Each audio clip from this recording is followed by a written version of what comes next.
Good morning and welcome to Ed's World, where it's always morning even in the afternoon. I am your host with the hair that is getting excessively too long, Jay Edgar, and I am joined by a member of Young Americans for Liberty, Reece Mendecino. Reece, welcome to Ed's World. G'day, it's a pleasure to be here. Now, I think most people have picked up already by the fact that we've got that cool accent going on here that you are not originally from around here. No, no, indeed. I was actually born in Christchurch, New Zealand, and I definitely it's confusing, but I am half American as well. But I definitely prefer living out here. Yeah, what brought you out here if you were born down Well, there? yeah, absolutely. So my father's actually an American, and Okay. my mother's a Kiwi, and so I've always had family out here, and I've always sort of switched in between the United States and New Zealand, and ultimately I made the choice and I decided to stay out here.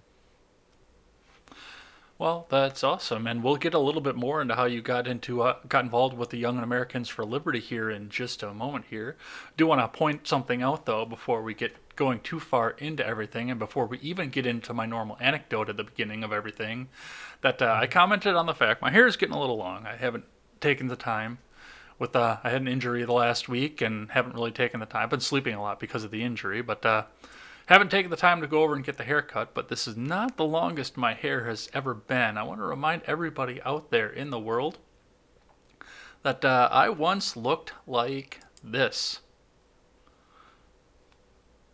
It turns out that I did go ahead and donate all of that hair for a good cause, but yeah, I did not really have the best of reasons for growing it out there like that. So, So that, it just popped up for me, and my goodness, I see what you mean. yeah, yeah, that was what the hell year was that? That was '06. I did that, Oh wow, and then damn. Okay. it was just a few weeks after that picture was taken that I got my hair cut. Anyway, this is Ed's World. If you're new to this show, we are streaming live right now on YouTube, Twitch, D Live, Periscope on Twitter, and Facebook. What we're going to be doing here is that Reece and I will be sitting here talking about 5 news stories of the day, or of the week rather, today. In between topics, we will be reading the live chat and answering any questions that are in there for either my guest or myself, or any clarification that we need on any of the news stories. And at the end of this, we'll see if everybody was a little bit more informed than where we were. Before we do get started, though, in addition to my wonderful hair anecdote, I do want to point something out here. And the story was circling from CNET. It was running around Twitter the other day. And I just had to get my 2 cents into this. Well, those of you who follow me on Twitter already know that I've had some commentary on this, but CNET put this story out that says that this asteroid could be the most valuable thing in our solar system. It is valued at 700 quintillion. That's a Ooh. million, many billion times more valuable than all the money in the world today. And the first thought, as soon as I saw this asteroid in this story, was the fact that somewhere deep in the heart of Texas, there's a Bush that is reading this article right now and wondering what regime he has to topple to go ahead and get his hands on these resources. Absolutely. But no, I do want to genuinely ask though, if we were to somehow able to mine that, would that I don't know, crash any economies? I'm sure it would. Oh, absolutely. Just the Gold would sheer, just, yeah. well, gold is pretty worthless by itself. It's got a few Mhm. industrial aspects to it, but for the most part, you're not going to be making any machinery or anything out of it. You're going to get a lot of electronics out of it, and I mean, the price of your Samsung is going to go down significantly, but for the most part, no new machinery or anything. It's just a medium of exchange. So, yeah, that is going to crash a lot of the economy that we have here, and that There gold goes the standard gold is, standard, yeah, yeah. that's going to go the exact other way, the opposite way of what we have it at right now. Mm. Wow. But on a serious note, though, if there's ever an industry that you want to ever look into, maybe investing in, I know that there are some serious companies out there trying to start up a space mining company. Yeah, I know Tesla founder Elon Musk is into that a lot, so Yeah, of he's course, trying to yes. get into space just generally, get people up there Yeah. to experience it. I don't know what they're going to get out of it, but I Mm. guess they want the experience. Yeah, that'd be pretty cool.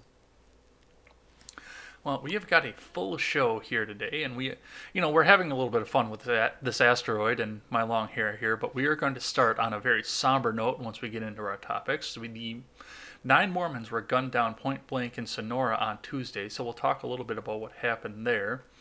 The impeachment is going in on full swing, and Don Jr. was on The View. We'll take a look at a little clip of what he said there. We'll talk about the unfavorability in battleground states and what the impeachment trial could mean for those of the people we'll be discussing that are running for president. 2020 is rolling out very quickly here, and we've got some shifts in the field as well, including another name that's added himself into it, so we'll talk a bit about that. The Epstein didn't kill himself meme started taking off a couple weeks ago, and we weren't talking too much about it at the time, but there have been some developments in the story, including ABC coming out and saying that it didn't meet their journalistic standards. So we'll talk a bit about that. And we'll close talking about a topic that I have desperately been trying to avoid for this entire time it's been coming out here, and that is Conservative Incorporated versus TPUSA. We'll talk a bit about where this started here, and we'll watch a video of one of Nick Fuentes' disciples going after Matt Walsh. I've got that queued up and ready to go. It is going to be all of this and more on Ed's World. Thanks for watching us out on the live streams I mentioned before, and if you can't catch the show live, we are available on demand on YouTube and BitChute as well. Or if you'd rather take us on the go, we're available on the audio platforms every Tuesday morning. You can catch Ed's World. We are on iTunes, Stitcher, and Google Play. And if you're over on iTunes, leave us that 5-star rating and a good review. That really helps us move up Apple's charts. And it's a small channel. We always need all the help that we can get. Ed's World is proudly aligned with the Freedom Scoop Media Group. Our merch shop is open here. You can find wonderful items like this beautiful hand-etched mug. You can find items like our unashamed Second Amendment supporter t-shirt over there, or if you really want to torture yourself and you want to grab merch from one of our specific shows, you can find this Generational Gap t-shirt here if that's something that you're really into. And if you want a little bit of a discount while you're checking out the Freedom Scoop merch shop, you can always use that promo code JEDGAR at checkout. And I promise I won't tell anybody that you used that promo code when you bought the Gen Gaps t-shirt. After a lengthy introduction, it is always my favorite part of all of this to figure out how my guest ticks and what brought him to the table here. So, Reece, tell us a little bit about yourself. Sure. So, as mentioned before, I was born in New Zealand. Right now, I'm a political science student over in the Northern Illinois University, my bad, NIU for short. And right now, I have the great pleasure of serving as the president for the Young Americans for Liberty chapter over in that university. And so far, we're doing pretty well. I've got a steady amount of members, and we're just going really into our activism and hosting different people of different thoughts. That's awesome, but one of the favorite questions that I always have when I talk to my guests here is how you got into this sort of counterculture that we've started developing over here now. I haven't seen any evidence where you are personally in any sort of alternative media, but of course you've made it over to the left side of my screen. But how did you get involved in Young Americans for Liberty? Or should I mention my like how I started thinking like I do as my political philosophy, or If that's where the journey started, then absolutely. sure. Back in 2016, I used to be a socialist. I voted for Bernie Sanders and Hillary Clinton. But then after, realizing that Hitler was not literally Hitler, um, I kind of started to realize that maybe a lot of the things that I was thinking was wrong, and I started opening myself to more libertarian thoughts. Um, and just as I started university, I kind of went into Young Americans for Liberty. That's where I met Jack. I believe he was on the show. Yeah, he was on the show a couple weeks ago. Yeah, yeah. And that's how we met. And I really got into the club. I served as their secretary for like I believe it was the first or second semester. I served as their secretary. Got really involved. Helped a lot with the activism, and then I had to leave for New Zealand, family matters and all that. But while I was in New Zealand, I found out they had elected me as president for for the club. So I decided, so I came back and I'm serving now. But in terms of how I got into the alternative media, well, I can't say I'm really into it right now. Hmm. I'm more dipping my toes, if that makes sense. Right. I do want to give a shout out to Jack. So he's definitely the reason. He's definitely helping me out with this. But no, absolutely, I think the alternative media, by the way, is definitely a good thing. And I'm very excited about it. I definitely want to see where it goes. So, as the president there, do you organize speaking events, or what roles do you play with that? Yeah, so actually, now that you mention it on Thursday, I don't know if it's really going to apply to anyone in this stream, but on Thursday we're actually hosting a guy called Gabriel Nadales. Do you know about him at all? I don't, but I'm interested. Yeah, fair enough. So Gabriel Nadales was famously he was part of Antifa, but then he ended up leaving, Okay. and he became a journalist. And this guy famously ended up having a like a concrete smoothie thrown at him, Okay. and he was like really he was badly beaten as well, just really not good. And so now he's just going around college campuses, and he's now a free speech conservative.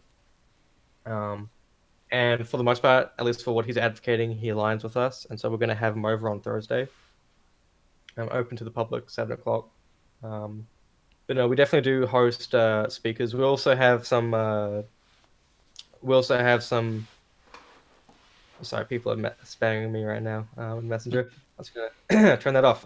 We also host a couple people running for representative in my district. We don't try and pick and choose. On theory, if Representative Underwood, the current Democratic representative in my area, if she came to us and said, "Can we speak to you guys?" She certainly can. So we don't because we try to stay as nonpartisan, but for the most part, I think people like Underwood are kind of scared of us, so it's probably not going to happen. Good deal. And if you are in the neighborhood of Northern Illinois University, make sure you go over and check that out. Well, the fun stuff is over. You ready to talk about the unhappy stuff? Absolutely, yeah. All right, let's get right into this here. Let's go check the live chat here. I don't know if anybody's been typing in or not. I want to leave a reminder for those of you who are watching on Twitter and on Facebook that your messages to the links will not go into the live chat. So go ahead and head on over to YouTube, DLive, or Twitch if you want to get in that live chat and become part of the conversation. Doesn't look like I have any live chat in here right now.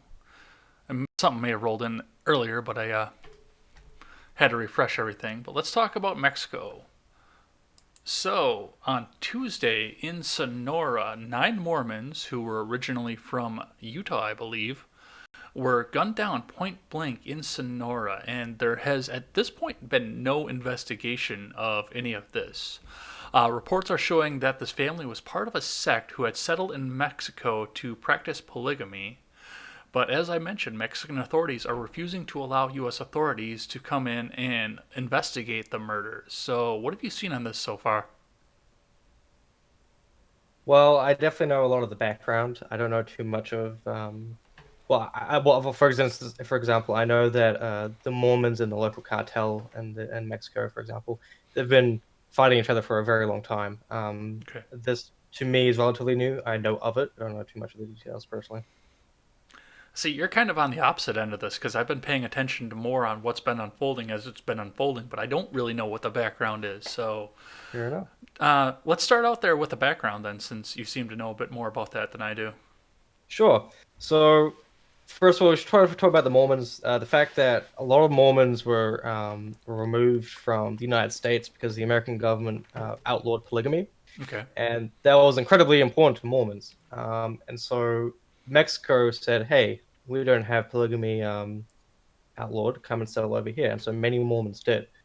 Um, and for a while, there really wasn't an issue with that. But as time goes by, we know the war on drugs started, cartels became a thing.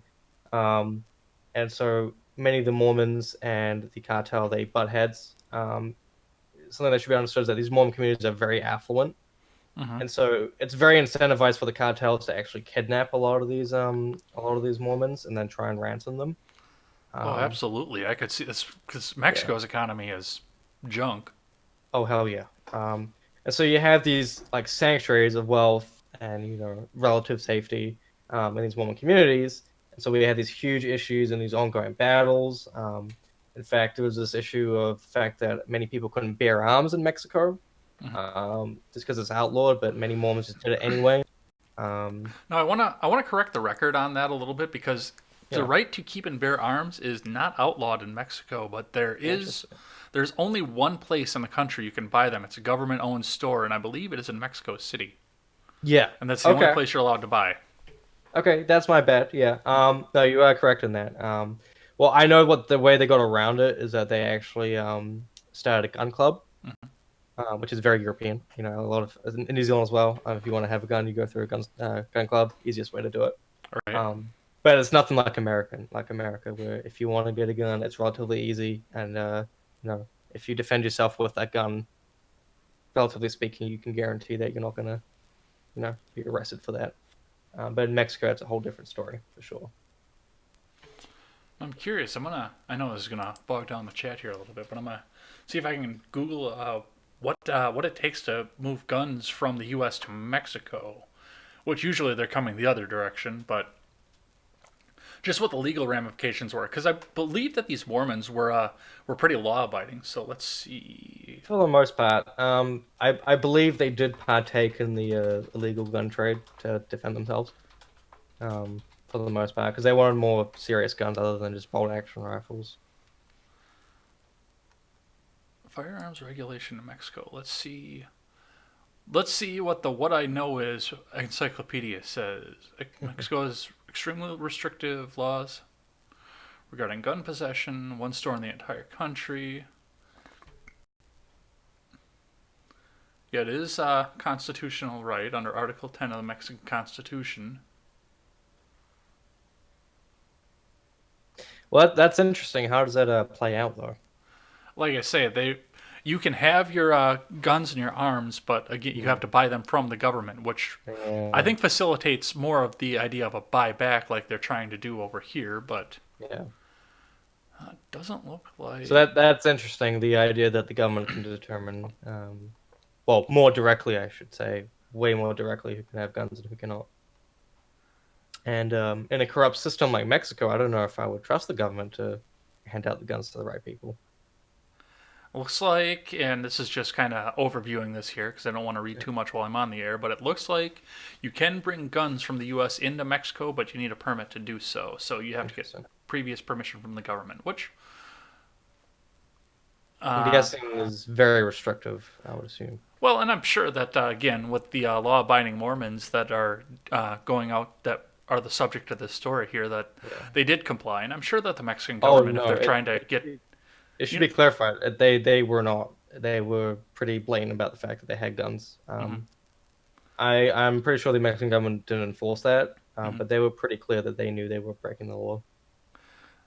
Interesting here. The U.S. Department of State warns U.S. citizens and all persons, regardless of citizenship, against taking any firearms or ammunition into Mexico without prior written authorization from the Mexican authorities. Mhm. Even a single round of ammunition causes or carries a penalty of up to 5 years in prison for Oh Mexico. So wow.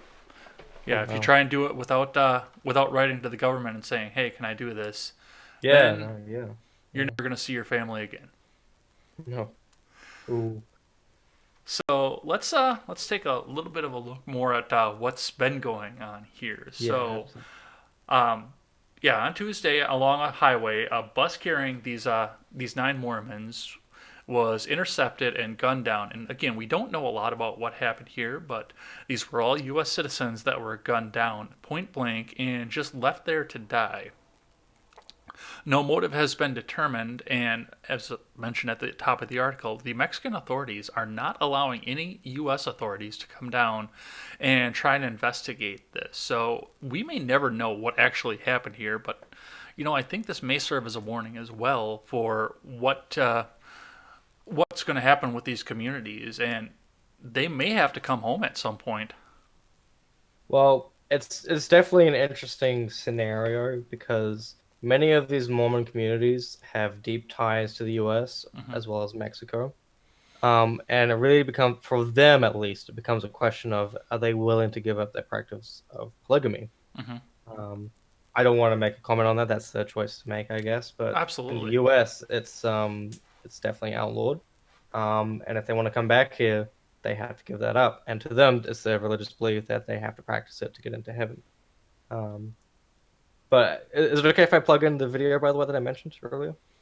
Yeah, I'm gonna go ahead. I Oh, don't have it in the show notes currently here, and it's a 40-minute sorry. video, so we're not gonna watch it on here. Oh, But we're not. Yeah. Well, no, we're not going to watch it. No, absolutely not. when this comes back on demand, this is the video will be in the description. So why don't you tell us about a little bit about that? Yeah, so it's really interesting that I'm actually recommending this, but this is a video from Vice, and this was in 2012, and this is when they actually were doing pretty good journalism, where they just, looked around and witnessed things and documented it. And in this video, they basically talk about Mitt Romney, and they talk about, his family there, the Mormons, and the conflict between the cartel. And if you really want good context of what's going on right now, that's a great place to go. It's funny because it even justifies the Second Amendment even more. I don't because we all know Vice wasn't trying to do that, so they're just doing honest journalism. But this video hilariously justifies the Second Amendment and to an extent maybe a border wall. It depends on how you see it. Um, but I'll definitely recommend checking out this video, especially it's coming. It's going to be on the demand in the description, right? And for those of you who want to take the link and check it out later, I did put it in the live chat, so Okay, yeah, there you go. I Yeah. haven't turned off links in the live chat for any of my platforms yet. So you can go ahead and copy that link and check it out there. If Um, if for some reason that doesn't work, you can just search Vice Mormons. That will come up with the first thing. It's about Mitt Romney and the Mexican cartel. So, one of the things that I noticed while we were hearing about this story for the very first time is the fact that when the media started talking about all of this, they weren't talking so much about the drug cartels in Mexico. A lot of what we were hearing when we first started listening to this was the fact that these were Mormons who were practicing polygamy, which, to some of the people, especially on the feminist left, you can see polygamy as possibly something that's anti-feminist and anti-woman as well, but that's what the media was focusing on when we first started hearing about this, and that disgusts me a little bit. I'm not gonna lie. Yeah, I have my own opinions on polygamy, but that doesn't mean we should be just talking about 9 people got gunned down is the point. Hmm. And absolutely, that's kind of worrying that we couldn't focus on the fact that 9 American citizens were they citizens? I believe they were they? Yes. Yes. No, they had not Uh, expatriated yet, so they yeah. absolutely were. Yeah, they were gunned down in Mexico, but all we could focus on was the fact that they were polygamists, and that is absolutely wrong. Yes. Now, is we brought this up right away because that was the reason that they were down there, but other than the fact with that being the reason that they're there, is does this hold any water to the story at all? Does this change anything? No, absolutely not. I, Again, you can have an opinion on people's lifestyles, but it doesn't change the fact that people were murdered. I don't. Yeah, absolutely not. And for the most part, Mormons, at least the Mormons in the colonized the area, they were first of all invited, and they were very peaceful. Hmm. Never had an issue with the Mexican government. So it's just, I think the only issue many people have with these Mormons is the fact that they have a different lifestyle to everyone else. Which that's been a founding part of, or I'm sorry, that's not the way I wanted to word that. That's been a part of our founding since we had a founding in this country. Hmm. No, absolutely. Well, it is definitely does come to an interesting. This does bring up an interesting philosophical debate. I don't know if we want to have it right now, but should polygamy be allowed? I don't know. Um, but I wish it wasn't the only thing that we were focusing on right now. I think if people were to delve deeper into this, you would see a really interesting conflict that's going on between a specific group of Americans slash Mexicans, because it's interesting how they see themselves. They sort of see themselves as American, but they see themselves as sort of as Mexican as well. It's very interesting. Well, it's an interesting idea to think about as well because, I mean, one of the first things that we started here, when they first started implementing gay marriage in various states, I mean, well, Massachusetts was the first one that they did. When I lived out there, that was some of the one of the first things that a lot of people told me about Massachusetts was the fact that it was the first state to implement gay marriage. They used to call it the Bay State, now they call it the Gay State.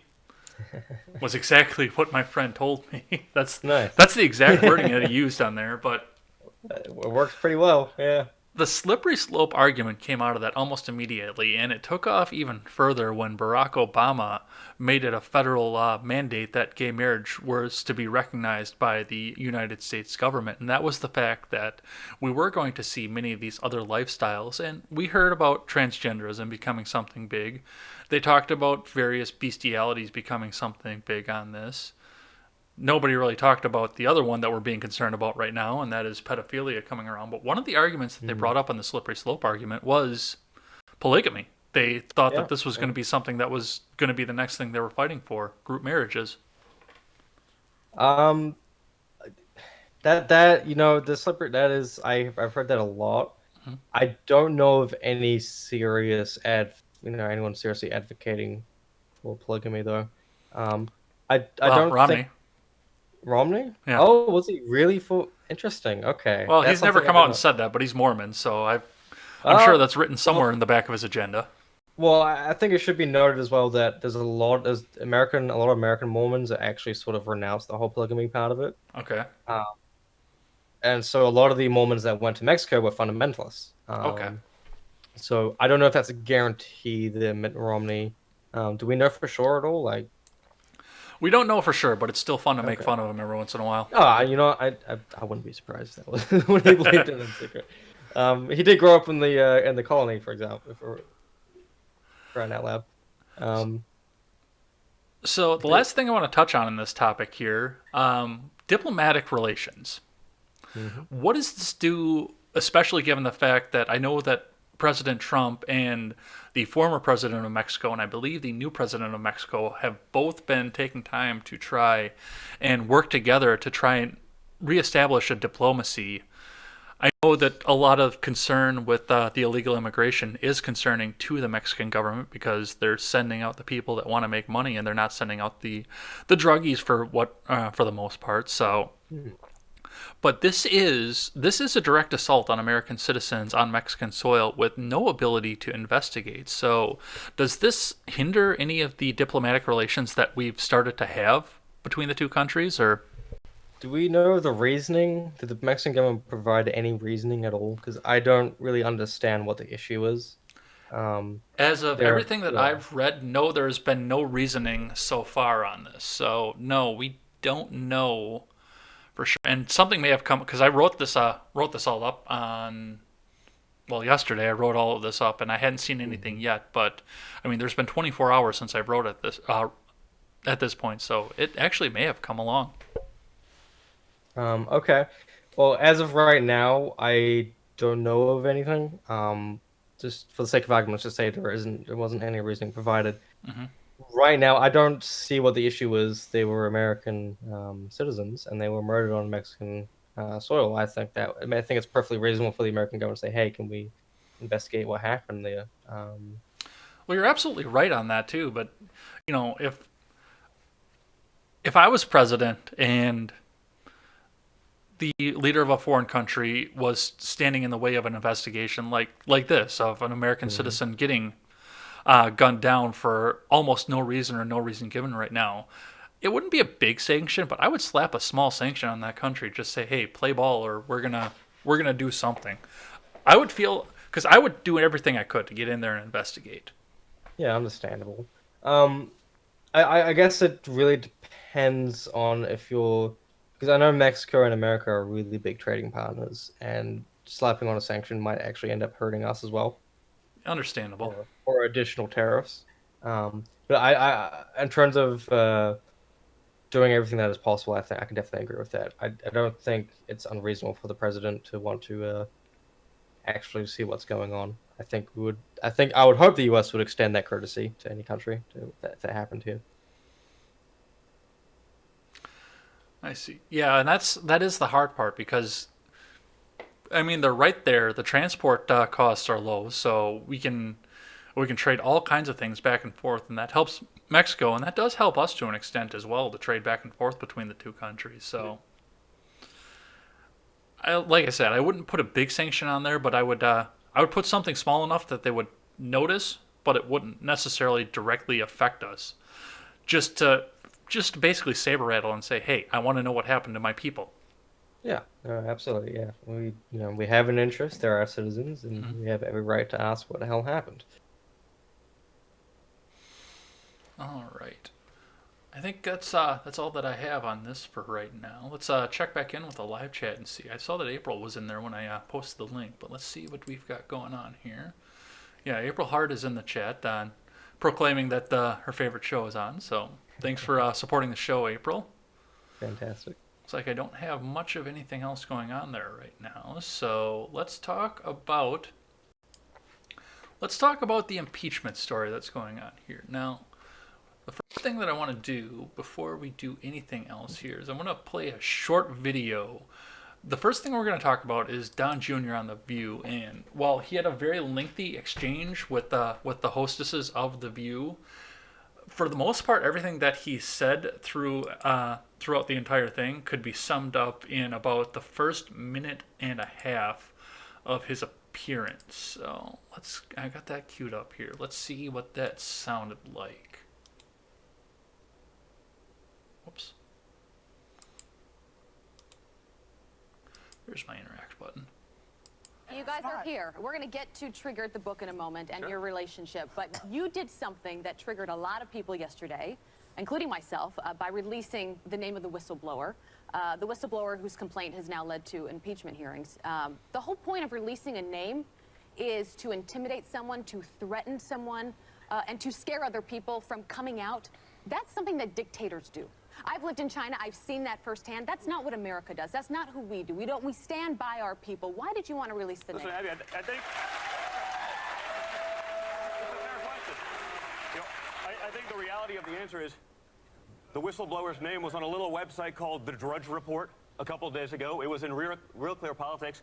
I literally quote tweeted an article that had the guy's name in the title of the article. So that whole thing is nonsense. But I wish the outrage would be equal. I mean, there was no outrage when, my family got an exploding letter of, with white powder substance in it. They're protecting a guy, in the CIA, and there's great outrage, but when your family gets something, it's there. And that's a big part of the book, which is, it's not a level playing field in terms of outrage. We do live in an outrage culture. He asked to be anonymous. Your family did not. There's a difference. But it was literally millions of people, and for days he's been out there in the media. But does that make it right? So what's the difference between me tweeting about it? It's different when the president's son does it, though, isn't it? Why? I mean, I'm a private citizen putting this out there. If everyone in this room could have read this, I don't see any difference whatsoever. So that's what that was. And, for the rest of it, because the video went on for another 7 minutes, and for the most part, it was 7 more minutes of that. So it was interesting. That's the first time I've actually seen that. That was interesting. Okay, so the name was released in the media previously. Yes, there's a lot to unpack with just even the 90 seconds of that video. There's a lot to unpack here. So yeah, there is. Okay, that's interesting. What do you want to start with then? Well, I want to start with the idea that Don Jr. did any of this releasing the name or anything with malice. Now, I want to point something out here, and I don't have it in the show notes, but I watched Matt Christensen's show, Beauty and the Beta, last night.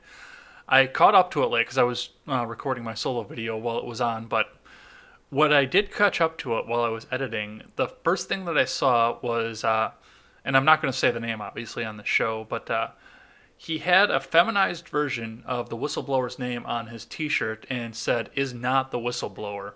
And they set his stream to private and they shut it down until it could be manually reviewed. And he was able to get it back up on YouTube. But yeah, YouTube shut it down for mentioning the name.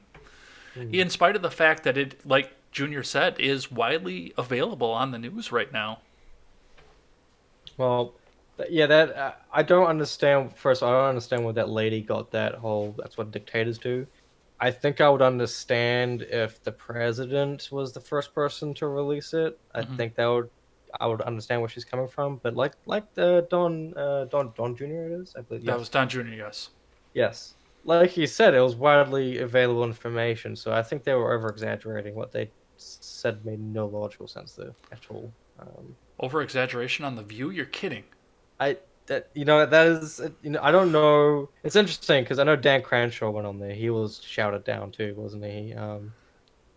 I don't Yeah, know if it's. Would you say it's worthwhile to go on The View if you had the opportunity? Like, is it worthwhile to try and change people's minds or represent at I all? don't think you're necessarily going to try and change people's minds when you go on The Mm, View. Anybody who's tuning into The View, their mind is made up. But you've got the true. soundbite there, and you've got the video evidence.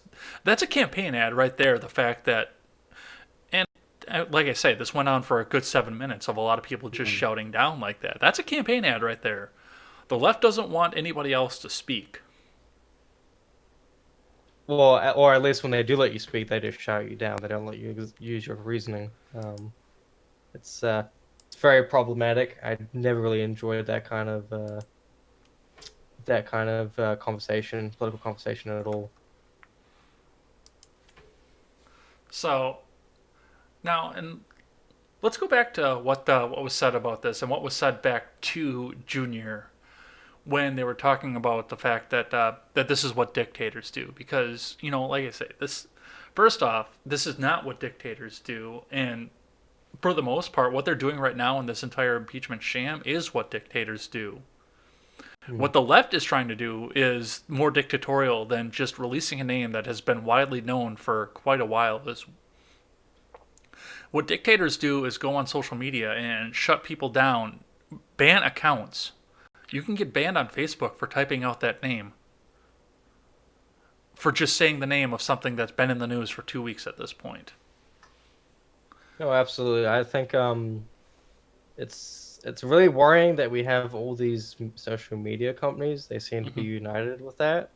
Um, if it's widely known information, then I'm sorry, but it's widely known information. It's sort of like okay, so it's sort of like arresting someone for reporting on what Edward Snowden released, even though he shouldn't have been arrested, ousted out of the country. But if it's already exposed, then Hmm. you're not really. It's not illegal to report on what's already exposed. You're not doing the exposing. If Well, you use it, it's not just yeah. Snowden either. And, like if the audience goes back and watches the rest of that video, and I will link that in the show notes as well as we're going along here with that. If you go back and watch the rest of this video, they bring up Snowden just a little bit, but the name that keeps coming back forth over and over again when Don Jr. is talking is Julian Assange, who is also another famous whistleblower who both sides have hated at one point or another. It Yeah. seems that if he leaks the information that's beneficial to one side, the other side hates him, and vice versa, and the other side sings his praises and erects statues to the guy. I think yeah, that is no, absolutely. I think we need to remember though why we have protections for whistleblowers. Hmm. And the main idea is that if you expose information, top secret information that shows legitimate wrongdoing or illegal activity, you cannot be persecuted for that. Right. Um, and in both cases, at least from my understanding, Julian Assange and Edward Snowden, they've definitely exposed government's wrongdoing and illegal activity, or at least unconstitutional. Hmm. Um, but I would definitely like to see just average everyday people to step aside and not be so partisan about this. I can expect politicians to be, politicians and get angry when their side is exposed. But I'd really like to see everyday people just to step back and say, hold on, is this actually illegal what they are doing, regardless of political sides? But the fact we can't even reach that is incredibly worrying to me. Um, whether it be Barack Obama, what he did, maybe the Bush era. I mean, I bet he's done some pretty shady stuff. Oh, absolutely, he Oh does. yeah, he's a neocon, right? Um, but the fact is, it doesn't matter which side. It doesn't matter. People on both sides are going to get partisan about it. They're going to get upset that their God was exposed for doing something wrong, and that's absolutely wrong. Well, and one of the other things too that comes along with this, it was mentioned later on in the clip, I believe, is the fact that the information that came out about the whistleblower. I'm just the name is on the tip of my tongue, and I'm not going to say it because at least one of the streams will get shut down, and right now that's the one that everyone's talking in. So Let's not. No, let's not, shall we? Do we? If I slip, by the way, you can keep the stream going over on Twitch and D Live. Just a reminder for everybody on that. Yes, that's just in case. I do have a genuine question. What's up? The exposing of this whistleblower. Do we know the people who did it? Like the reporters or whichever site did it. Do we know if it was malicious in any way? Because that is a genuine concern. Maybe maybe they release this person's information to try and threaten them. I can definitely see media companies doing that. I don't know that if it was malicious to threaten him. Yeah. I think it was more. I don't know if you want to say malicious, but definitely journalistic to the fact to show what the guy's ties were, because he was, for lack of a better word, a deep stater. True. He has strong ties with Joe Biden and Hunter Biden. He's got ties with the Obama White House. So he's a CIA holdover from back when Obama was in. So that definitely shows a conflict of interest to me at this point. So Especially given the fact that he didn't even hear the call directly. that does bring up an interesting question. If someone sees this information and they release it, should we place the expectation that they're going to be politicized or at least well known?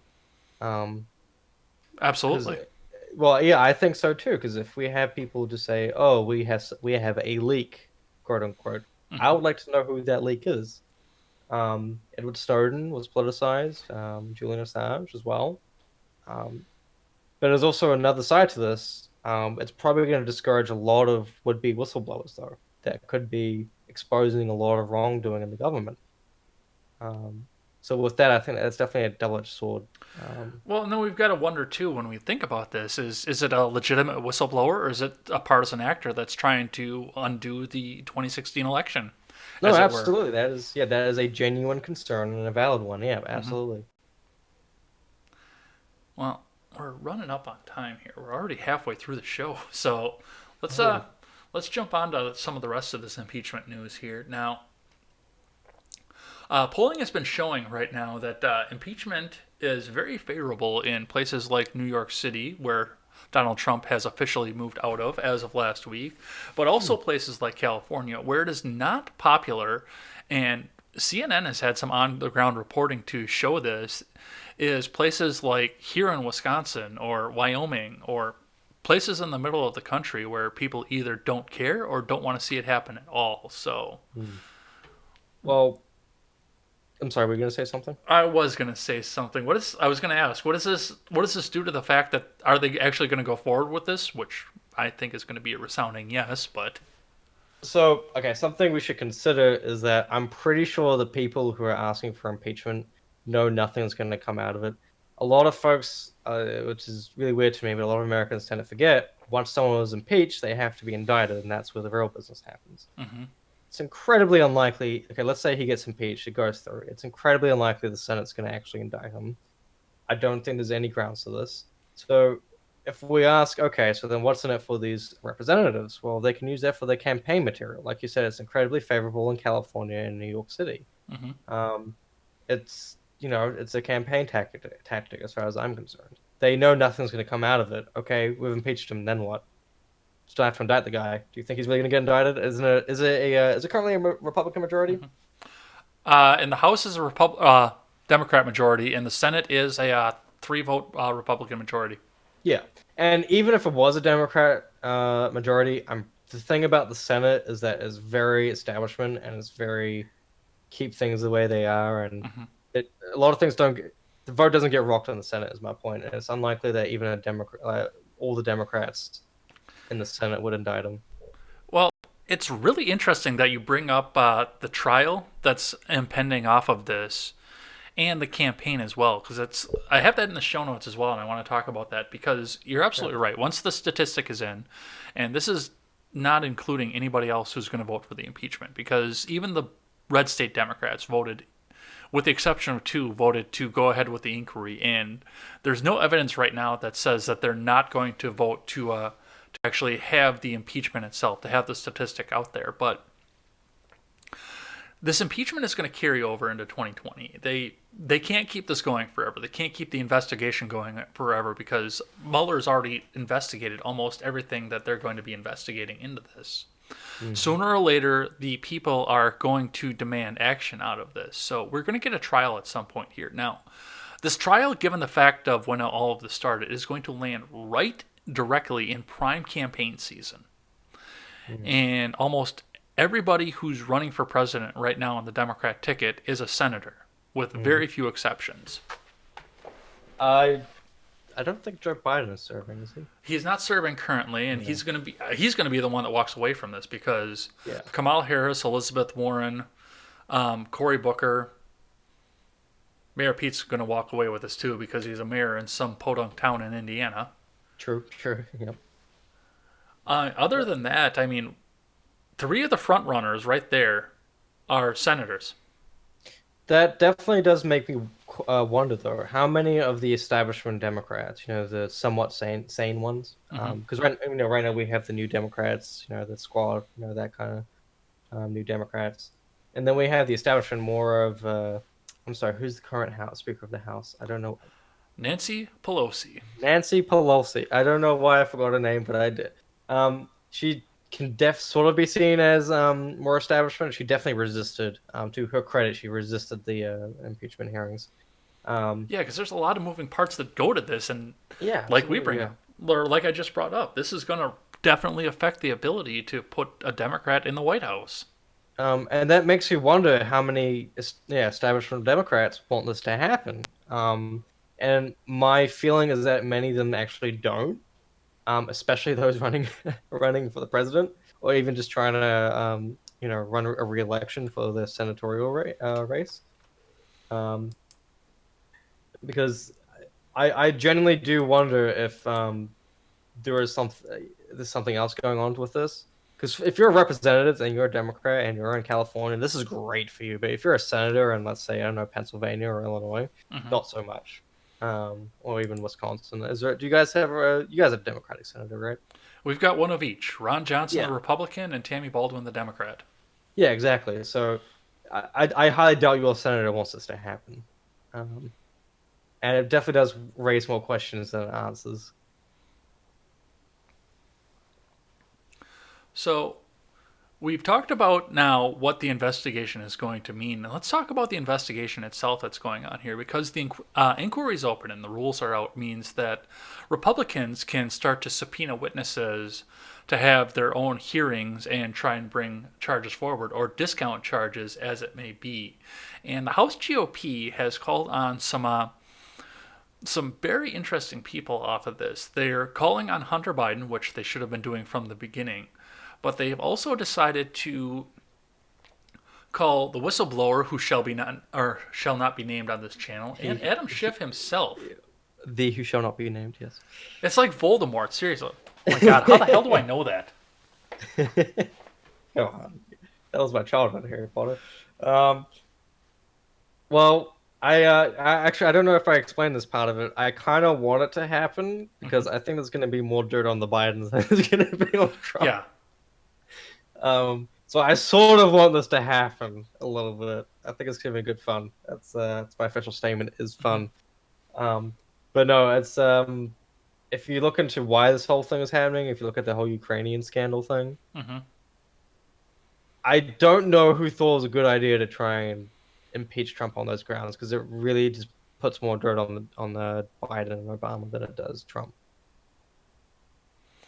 Well, furthermore, and I heard Limbaugh talk about this morning because I usually listen to him on Monday. I don't listen any other day during the week, but I'll usually listen on Monday while I'm starting to do show prep. And one of the theories that he has, and sometimes he gets a sane one here and there, but one of the theories he had was the fact that this came forward because of the investigation into the Russia probe that William Barr is putting on right now. So this whistleblower realized that his goose might be cooked and he might be exposed for what he is right away. So he had to throw something out there, whatever Hail Mary he could get his hands on, and it happened to be a phone call that he didn't actually have any direct contact with.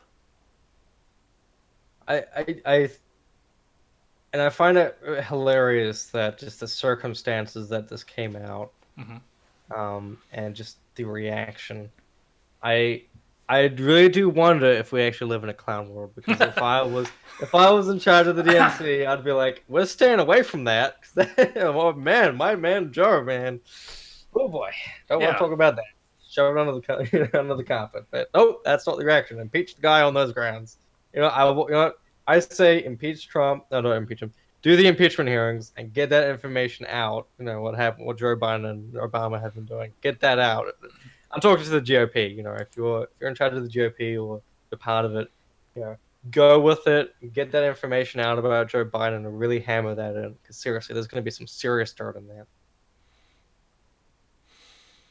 Yeah, there is definitely going to be some serious dirt with that here, and it looks like Hunter Biden is actually going to cooperate with the subpoena. Which, honestly, given where he's sitting at right now, I don't think he has much of a choice here. No, no. Nobody knows whether or not the whistleblower is going to cooperate, but early signs have already shown that Adam Schiff is going to tell the GOP to go stuff themselves. Yeah, that okay. Well, at least we have Hunter Biden. At least, to be honest. Well, it's interesting that Schiff is going to go out there and tell them where to go, given the fact that he was one of the loudest people screaming about the fact that the White House wasn't cooperating with their subpoenas. Hmm. That is definitely very interesting. I mean, lead Um, by example, Adam. yeah, no, absolutely. And you know what? In terms of leading by example, I think what the Republicans should be doing is honestly hear these guys out. I don't think they have these whistleblowers, all these folks who say there's a scandal going on. I'd say okay, let's hear you out. I want to hear your full story on live television in front of the public. 'Cause I think if we get all these folks to actually test to bring out their information, I think we'll find a lot of it is a lot of baloney. Well, that's what I have on that right now. Let's check back in with the live chat here before we go on and talk about who the Walter Mondale is going to be coming up here in 2020. And I checked it back in a little bit ago. It looks like it's pretty active here. So let's see what we got. Big Cat Kayla has shown up uh, Hello. with with some interesting things to talk about with Crenshaw. So Hmm. disavow. April Hart, the right doesn't want any of us to speak either. If we question things they don't want questioned, the mainstream media was just reported on the Griper uprising recently because Junior was there. Yeah, we will be talking about that story, even though I tried to avoid it for as long as I could. But Mhm. yeah, we'll be talking about that in a little bit here. Uh, yeah, Kayla and April are friends for looks like outside of this channel, so it's always good to see their back and forth going on here. Um, okay, here's an interesting point. April Hart says, I genuinely believe that Trump as a person could resist the forces that have controlled past presidents better than Pence could. Because Pence is a nobody while Trump's a self-made man, although he was probably only allowed to accumulate his wealth because he played ball with the ruling class all along. Still, there's some healthy hubris that comes along with being wealthy. That's one of the things too that I didn't vote for Trump for the policy. I did vote for Trump, and I've always been a strong proponent of by the people, for the people. And I think that's part of the reason that they're trying so hard to get him out of there right now is the fact that with Trump as president, it makes it okay for the rest of us to run for office. Um, I the reason why I voted for Bernie, I'm not a socialist anymore. I just want to point it out. But the reason why I voted for Bernie is because he was definitely, at least at the time, I thought he was very anti-establishment. Hmm. And I only begrudgingly voted for Hillary because of my absolute hatred of Trump at the time. Hmm. Um, but I can definitely understand where the sentiment of anti-establishment is coming from, and I think that's what 2016 was about. Yeah. And if anything, it's because the only reason why Trump won is because of Hillary Clinton, because she was so establishment. Well, and like I said, if they get Trump out and they get him drug off in shame, then that sends a message to any of the rest of us who would want to run that aren't a part of that establishment that you better not, otherwise we're going to do the same thing to you. So that It it's scary. Washington is scary, that's for mhm. sure. And I think you do bring up a genuine concern. What if just a normal Joe? Well, I don't know if you can be a normal Joe and be the president. I think you'd have to be you have to have gone through the military and served in public office, or you have to be pretty rich. But definitely, I'd prefer to see swampy people in office. Well, let's talk about 2020. Now, the biggest story that we have this week is the fact that Elizabeth Warren has rolled out her Medicare for All plan with a $53 trillion price tag. Just for the record, that triples the size of our economy at that point. It's a great thing, being being a Zoomer and having to worry about paying these things off. But no, I never really understood the mentality of adding more to like an already huge budget, not budget, deficit. That never made sense to me.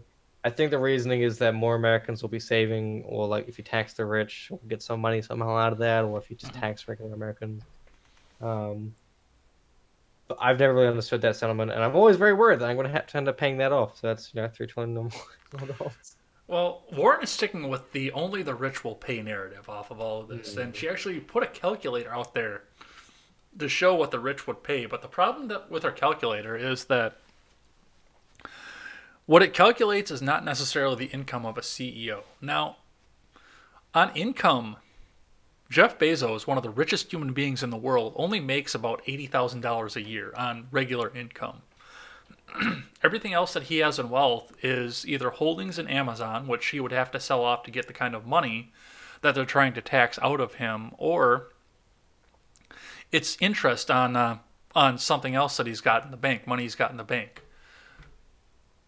So that's, well, and you do get taxed on the interest you get out of the bank, but I mean, where they're getting the fact that some of these rich people are going to be able to pay this and it's going to be legal for them to confiscate the money to do that is, I don't know where they're getting any of this information from. I don't know either, but if we take a second and actually look at these Scandinavian countries, the so-called democratic socialist countries, I think a lot of Americans, what they get wrong is that they're actually social democrats. You know what that is? Yes. Yes, it's for the viewers who don't know, or listeners, it's a very European term. But a lot of these countries rather, they always have very low tax rates for companies and richer people, because all these countries know that if you tax rich people high enough, they can afford to leave. And so I've never either these candidates are lying and they know they're going to be increasing middle income taxes like they do in California and whatnot, or they aren't lying and they're going to walk us right into a disaster. It just does not make much sense to me. Well, this is the other thing too that we've got to look at here. Bill Gates actually got into it with Elizabeth Warren a little bit this past week because of what it showed that he was going to be paying on the calculator. Now, Bill Gates pays about $50 billion in taxes a year between everything that he has. I'm sorry, it's $20 billion, and this calculator is going to knock him up to $50 billion a year in taxes. How much does he earn annually? $107 billion total. Ooh. Half his income. Interesting. This does bring up a good philosophical argument, though. Do you think he'll still be well off with the rest of his money? Oh, absolutely. That's been one of the complaints that actually came against him from the people that are in favor of this Medicare for All plan that Warren has rolled out, is the fact that, some of them have come out and insisted that he pay $100 billion in taxes a year. And one of the first comments that I saw on that was, oh, boo-hoo, Bill Gates would have to live on $7 billion a year. What a shame. It definitely is an interesting argument. I think what it really comes down to is that money going to be really well used? Do you really trust the government to actually be able to spend that money well? 'Cause I personally don't. I don't think it's going to end up well. I think people like Bill Gates and a lot of what people don't understand is that people who tend to collect a lot of monetary wealth, is that they want to keep it and they will leave if that means they cannot keep it. a lot of times they only give up that wealth voluntarily. Mhm. Like things like philanthropy, or in the case of Rockefeller, building projects or starting new businesses. Mhm. Um, and that really does go against the current system we have, and that is to encourage the best and brightest of us to make up industry and actually serve people. Because again, if you want to if you want to collect resources, you got to actually serve us. What did Bill Gates do us? He created Windows. One of the biggest companies in the world. Yeah, he Same with Jeff fundamentally Bezos. Yeah. changed the way that we compute. I'm Yeah. not proud of the fact that I'm using Windows right now, but I mean, part of what's bringing this podcast forward is Windows. Absolutely. I would prefer Linux, but And if you really want to give more money to the government, um, it's always done through force. They don't have to serve you in any way. Or you're paying taxes no matter what. Only two things are certain: death and taxes, right? Mhm. Whereas, under a capitalist system, guess what? If you want my money, you have to earn it. I think Jeff Bezos and Bill Gates definitely have when they started their companies. well, and Gates too is probably one of the biggest philanthropists in this Oh country yeah, at this point too. He gives more money to charity than I think the next three people combined. yeah. No, absolutely. And I think the Bill money and that Melinda he spends Foundation. it He on, was the guy that designed Common Core, for God's sake. yeah. And so he's not necessarily a conservative by any stretch of the imagination. No.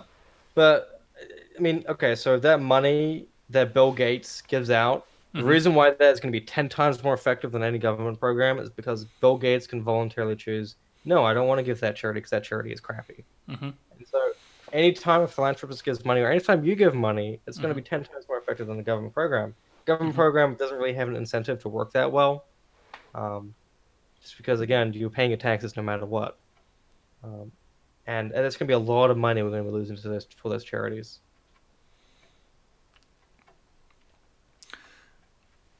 I don't know.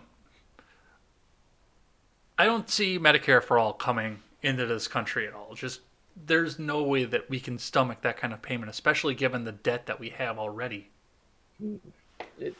Okay, so my base understanding for Medicare for all is that we have the program for Medicare, Mm-hmm.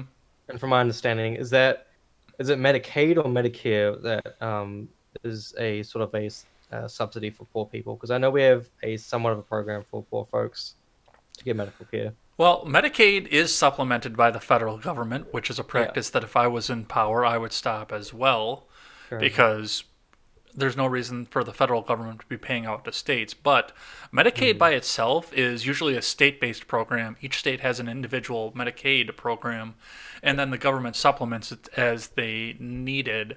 The government was trying to force Medicaid down Wisconsin's throat when Walker was in, and he had his controversy with Act 10. And he told the Barack Obama White House to go and stuff themselves Yeah, good. with their Medicaid expansion. And now Uh-huh. Evers is trying to expand it. Yeah. Oh. Um. Okay. So my genuine question though is that we have a flawed system called Medicaid or Mm-hmm. Medicare. Choose Mm-hmm. either one. It's government involved in healthcare, and tell me how expanding that to everyone that's supposed to be better. I mean, you can throw a lot of money to the government. Look at our Department of Defense. How much money do we throw at throw at those guys? How much money can we not account for? Oh, I absolutely. Think yeah. about the accounting error that was supposed to pay for everybody's $15 an hour minimum wage, or There you whatever go. stupidity that AOC spouted off 6 months ago. Yeah. Um. And the government has no incentive to actually work properly. The companies do, but when it comes to Medicare for all, it makes no logical sense to me to go, okay, we have a flawed system, expand it to everyone. That's meant to make it better. Throw more money at it. No, that doesn't really work out for me. And when it comes to healthcare in general, I think people should look at it as a resource problem, because if you do that, you say, okay, we have a rare resource. Now, what happens when we can't access that rare resource? It's going to be expensive. Mm-hmm. Healthcare is expensive because we don't have doctors that can tend to everyone. We don't have medicine that can go everywhere, or at least medicine is so regulated that we can't actually produce it in a cheap manner.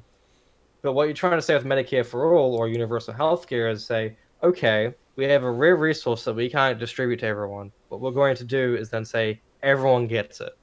And then what's going to happen? What's logically going to happen when you do that? It's going to get scarce.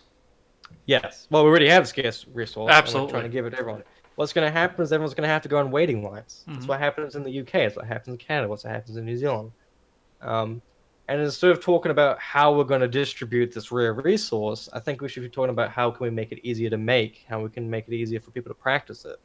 Um, when I used to work at Panda Express, for example, one of my coworkers was from the Philippines, and she was a fully qualified nurse, but she was working at Panda Express, and that was because she couldn't get the qualifications needed to work in the United States. Even though in DeKalb County there was a really big shortage of nurses, and they were crying out for nurses. We need nurses, and yet we have many people coming from different countries who can't practice, nursing or being a doctor just because of these stringent regulations. So I think I don't like how healthcare is run right now. I don't like how scarce it is. Mm-hmm. But telling me that we're just going to spread it out equally does not work for me. I think we need to talk about solutions that can help mitigate the fact that medicine and doctors and whatnot are so scarce in this country. That I think will get to a real solution. Well, and you talk about taking some of the roadblocks out of things. I say the same thing when I talk about public office. A lot of people keep talking about, term limits for senators, term limits for Congress. Don't let them sit in there for 60 years or 150 years or however long Nancy Pelosi's been in public office. Yeah, it seems like that, right? Why do we want to have term limits on this when we can knock down some of the barriers to running for office and have massive primaries for some of these people? Primary them, give challengers up to them. Some of these seats go unopposed every year. Yeah. Almost nobody gets a primary challenge if they're incumbent. Well, let's change that. I think people will be surprised and how easy it is to run for anything. Mm-hmm. For example, James Marta, who's running for my district, he talked a lot about becoming a committee chairperson Mm-hmm. Of the DuPage County Republican Committee. So basically, what this person does is that they each party, the party has a lot of money to give to these candidates, right? Mm-hmm. But how do you decide how that's done? If I were to become a committee person, I can decide where that money would go for the primaries and for the general elections. Mm-hmm. And it's incredibly easy to get into, by the way. You only need like 8 signatures, and then you can get voted in pretty easily. Mm-hmm. Just because no one really pays attention to these, and most of the time you're running unopposed. But no, you're absolutely right. I think if people were to look into the local stuff, especially, you can actually affect where a lot of this establishment money goes. And if you want to see more, like liberty-minded people or even actual physical conservatives in the Republican Party, I think that's a good way to start. Is just to get into your local offices, to control where that money goes, and to start from there. I don't know. Let's move on to talk about the other big name that's in the Senate that's running out of this right now, and that is Kamala Harris, who has proposed now to federally extend the school day. There's not been, I think, a definitive number behind this, but the logic behind it was the fact that school children typically go to school for 6 to 7 hours a day, and parents, especially single parents, need to take time off of work to get them to school, pick them up from school, and otherwise have childcare for them for the missing hours in there. So the idea behind this was to make this easier onto parents by extending the school day and extending the time that parents don't need to look for any sort of childcare. Okay, so 2 questions. Why don't you just promote after-school activities so that they do in New Zealand? Yeah. I can definitely understand, like, hey, parents take time out of work and they would rather be working. I get that. Just promote after-school activities for the specific parents that need it. That's a good solution. And 2, I wonder if this has anything to do with the fact that we're trying to compete with a lot of Asian countries that have already extended their school hours. Now, see, I didn't know about that, but you being from that side of the world, I could see where you would know more about It's scary, and it is scary. But something a lot of people don't actually understand is that the United States is competing in terms of our base intellectual capability, and right now those Asian countries are definitely beating us. But the more educated people are, the better we can prosper. The better we can just get better stuff in general. Just being educated is good. I'm sure you know. Absolutely. So yeah, I don't know if she's being genuine though when she says that. But with Common Core in place that we just talked about a little bit ago, and the fact that our public schools are failing anyway, is this a way to try and compete with Asia and try and make our base IQ higher, or Well, is this I just just want another way to. to indoctrinate people with It's government-run yeah, indoctrination? it's possible. I just want to say the whole competing with Asia thing is very speculatory. That's not really a hill I'm willing to die on, but I wouldn't be surprised if that was the thing. Um, but yeah, genuinely, okay. So let's go with your angle again. So if your goal is to, help those parents who are working extra hours, who want to work extra hours but can't, again, why don't you just promote extra school curriculars Hmm. or programs? It's cheaper and it only affects the parents that need it Or want um, it? or want it. Yes, exactly. But instead, we have this huge sweeping regulation that's going to change a lot and really drain a lot of the other kids. You know, um, I don't know what her genuine aim is with this. I've It's I've got an confusing. idea, but I can't say it's for sure because Go for it. I want to hear it. I just did. Oh yeah, okay. That'll be pretty. I Government apologize. indoctrination. It's possible. I think we should be very wary of federalized school programs. I can definitely understand wanting to make sure the standards are all the same. Hmm. I could definitely understand that aspect of it, but I am very wary of like a standardized federal, because like who gets to determine what's taught? Republicans or the Democrats? I'd prefer if neither of them really did. I think it would be better if it was more local. Hmm. Um, at the same time, it would be kind of nice though if we all had the same standards and we agreed on the same stuff. Um, so when you're talking about school, it's definitely complicated. Well, it's definitely come with some backlash, especially with people in the education system here. So I don't think that one's going anywhere, but it's an interesting thing to bring up. Just a quick note I want to put in here because there's not much to discuss on this, but Biden has returned to a lead in the polls, Mm. Probably mostly temporary, to be honest. mostly due to the weakness of Elizabeth Warren in the polls. Hmm. She was up there for a while though, wasn't she? Yeah, she was tied with him for. He has never been officially in second place. He's been tied for first. Ah, yes, that makes sense. Yes. I don't know. It's too close to call. Hmm. We'll have to see. I'm pretty sure the super delegates are going to go for Joe. To be honest, I think they're going to go for Warren. I guess it depends if the super delegates are still really establishment or if the new DNC has infiltrated the super delegates. I don't particularly know the actual process of becoming a super delegate. Do you know at all? No, the only thing that I know is that I wanted to arbitrarily put the super in my title, so that's why my Twitter bio says super podcaster. There you go. Um, no, I don't know. It could be entirely possible that maybe the new Democrats have taken over the superdelegates. We'll have to see how that one goes. All right. And lastly, before we get into the three questions I always ask at the end of the segment here, is that we do have a new name coming in to the race. This past week, New York City Mayor Michael Bloomberg entered the presidential race to try and take down Trump. Interesting. What is he running as? I don't know much about this actually. Bloomberg is running as a Democrat for president. He is currently the mayor of New York City, which the city has seen a massive decline under him, and Hmm. it just seems like it's going to be more of the state and city of New York going after Trump for being Trump. Okay, it really does annoy me though how a lot of these candidates can ruin their state or city Hmm. and then still run for president. Run for the presidential election. I don't understand why I think the Republicans should really be hitting home how awful those states are. Like, look at California or New York City, how bad that's getting. Hmm. Um, it's a prime examples. That it's really weird to me that they can go into these offices, ruin their states or cities, or wherever, and still be a viable candidate. That's really weird to me. I don't I do want to point out that it is another old white man, which is interesting because it's the DNC we're talking about. Yeah, Seems to be a lot of the old white party of men. Here. diversity. Well, honestly, I don't give a damn, but when you espouse of being all diverse and hating white men, it's interesting that you're only willing to accept those who agree with you or espouse your views.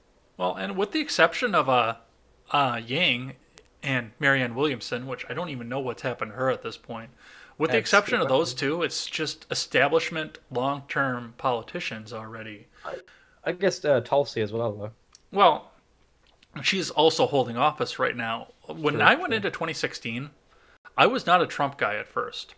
Fair enough. I went Fiorina, Carson, and Trump. What do Mm. all three of those people have in common? Anti-establishment. None of them had ever held a political office before. Yeah, interesting. Yeah, fair enough. Um, I think I wonder. I don't. It's interesting because in the DNC right now, they're willing to go with establishment people to just get Trump out, Mm-hmm. and so this whole anti-establishment thing seems to be bubbling under the surface. Mm-hmm. Um, we can, I mean, we can claim that Trump is anti-establishment, which I think for the most part he is, and for the most part he's representing anti-establishment views. But once he's gone, I think this anti-establishment feeling is going to come back again. And I've always said this. I don't think 2020 is going to be that interesting of an election. It's going to be after Trump is not in office. Yeah. That is going to be interesting because I don't know what the future holds for after Trump. Even if he's voted out of this election, because let's say I think for the most part I think Joe Biden's going to win. And let's just go for with that. If Joe Biden wins the presidency, okay, we have an establishment dude. He's pretty moderate, somewhat moderate. Mm-hmm. Okay, it's a thing. After that, what's going to happen? What's after Joe Biden? What's going to happen? Well, and part of me continues to believe that I think they're just throwing a Mondale up. They just want him out. They will go establishment again, even if they want, if they have to. Uh, They just want Trump you're out. you're actually pretty young here. I maybe have to qualify what I mean when I say that. Do you know what I mean when I say throwing a Mondale out? No, I am no. Please do explain. Reagan was beat out Jimmy Carter in 1980, pretty well fair and square for the, and it was a pretty even match too in 1980 for Reagan to become the president, and then he ran for re-election again in '84, and he won all 50 states in 1984 except for Minnesota. And his he was a opponent, third-party candidate. was Walter Mondale. That sounds about right. So Walter Mondale got only the votes of Minnesota and everything else, and I think that's what they're. I don't think anybody expected Mondale to win. The economy was doing great in 1984. Reagan was going forward with a lot of plans to make peace around the world. Everything was doing really, really well in the 80s. So No, absolutely. I think they yeah. just threw a nobody up there to take the hit and then focused on, well, at that time it would have been 1988, but I think that's what they're doing now is just throwing somebody expendable up there and then focus on 2024. Which, interestingly enough, they lost in 88 as well, but It, yeah. No, 2024 is going to be a hell of an election. Seriously. yeah. I think we're going to see more polarizing people then, especially on the DNC side, because it's not going to. If Trump wins again, which I think he has most likely will, yeah, he's not going to be the incumbent. It's going to be open season again. It's going to be 2016, two Electric Boogaloo. All right, so I always ask three questions at the end of this segment here. Wow, we are really up on time. This might be a long show. Oh yeah. First question I always ask is based on the statistics and the news of this week currently, who do you project to be the winner of the Democrat ticket this coming November? I'm. The thing is, okay, so it's very close, and if there's a margin of error, which I want to say about 5%, I don't want to put a hard bet. But if you twist my arm, I'd say Joe Biden. Just because I think if I were a super delegate, because that's also something you have to keep in mind, that if you really want to get Trump out and you really want to have the biggest chance of winning out of the entire shitstorm that was there, it's probably Joe Biden who's going to win the general election just because of how moderate he is. In saying that, if you ask about the general election, if it's Joe Biden versus Trump, I'd probably say Trump wins. He's the incumbent. Well, I was just looking for the nominee for the Democrat Party right now. Yeah, fair enough. But I would say Joe Biden. I would say Joe Biden. So, as you've been looking at some of these candidates that the Democrats have put up, if you have to have one of the 17 that are still running right now, 18, I'm sorry, because Bloomberg got in, one of the 18, who is the lesser of 18 evils? Which one would you feel less sick about being a president?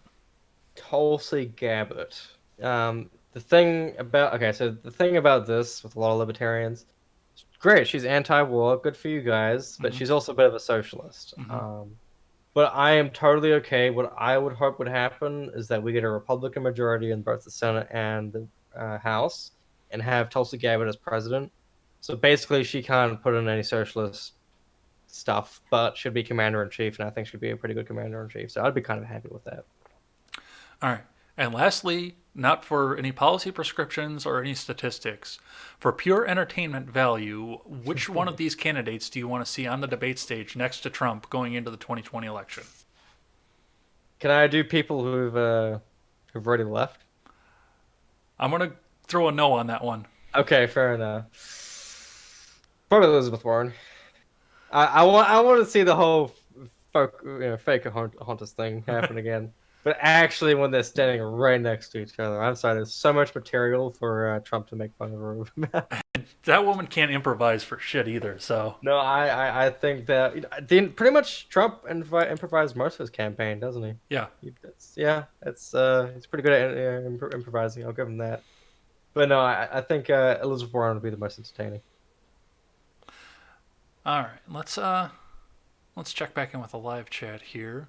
Looks like you were kind of called out about Bernie being anti-establishment because he's never had a job outside the government. Was the verification behind that?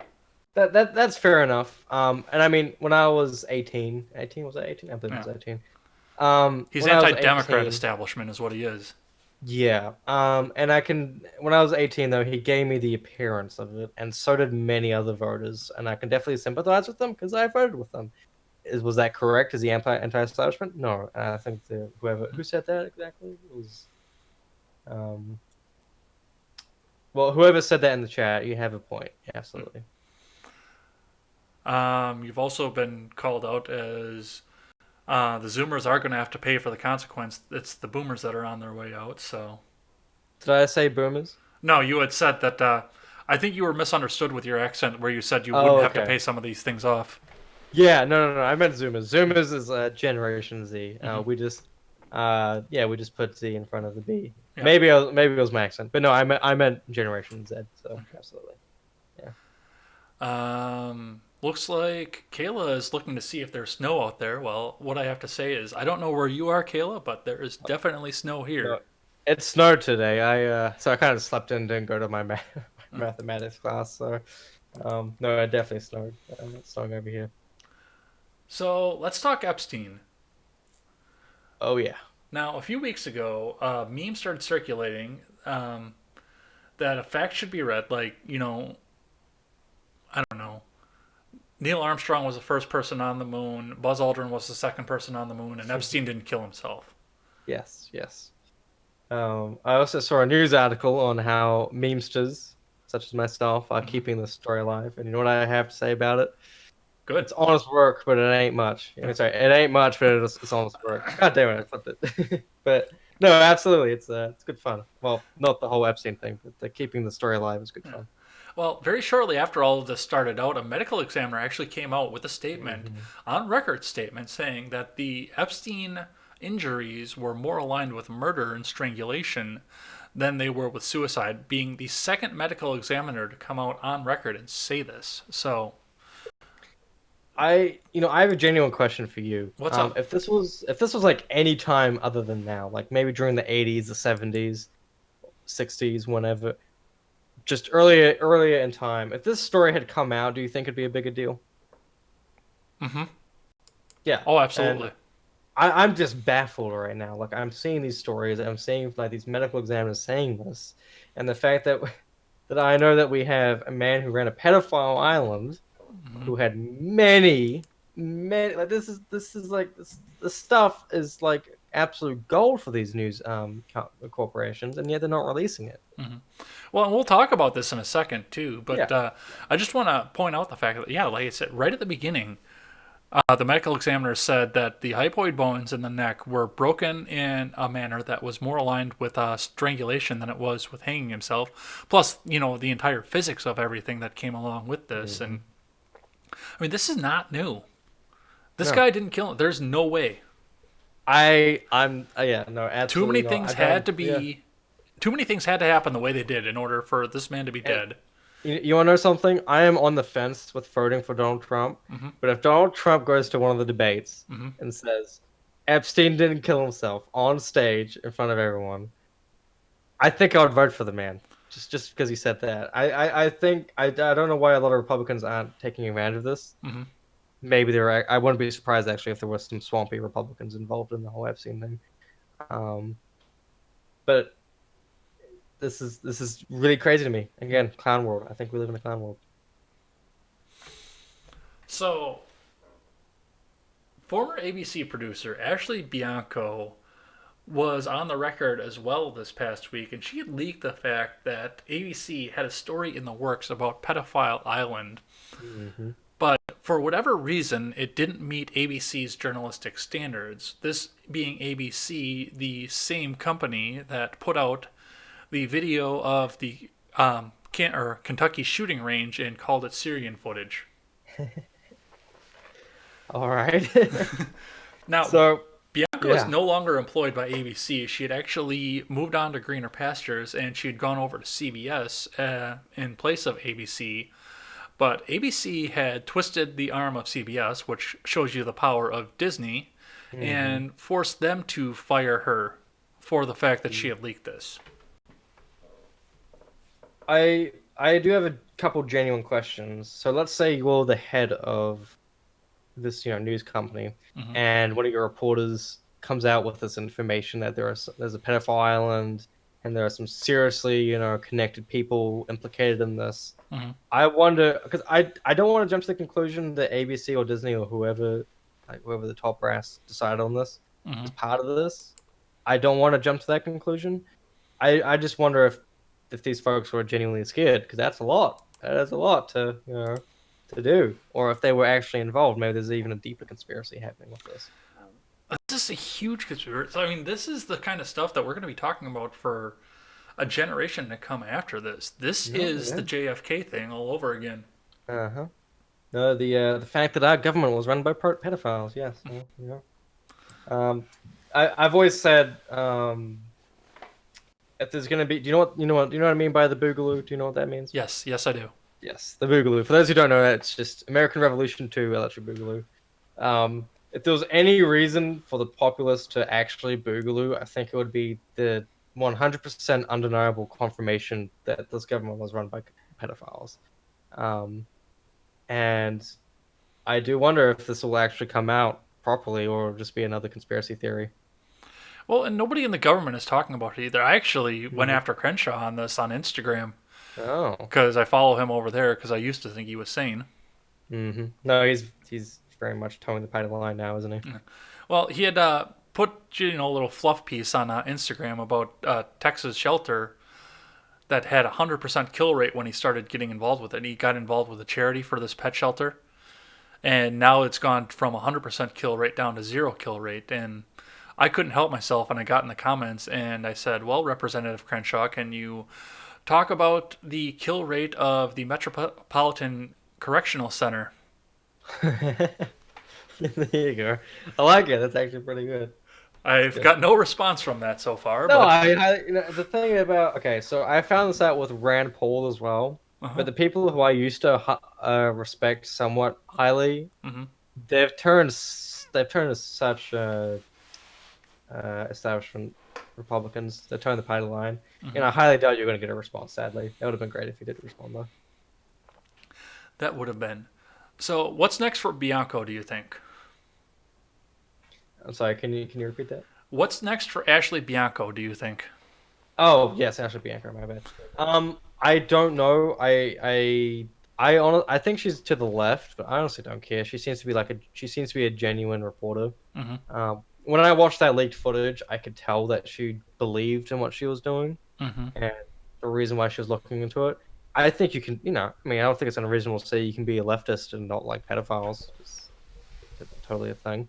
Um, and I hope that she does find honest work when actually exposes this further. If she still has that information laying around, seriously, make a documentary about it, expose it further. Your name has already been released. Everyone knows you have that information. Do it. Hmm.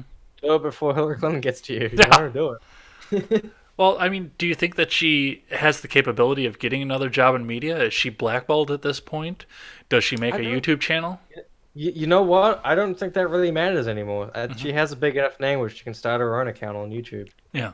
or Twitch. I hope she looks into alternative media. You know, if you're famous and you start an alternative media account, you're gonna be fine Huh. because you already have that capital to begin with.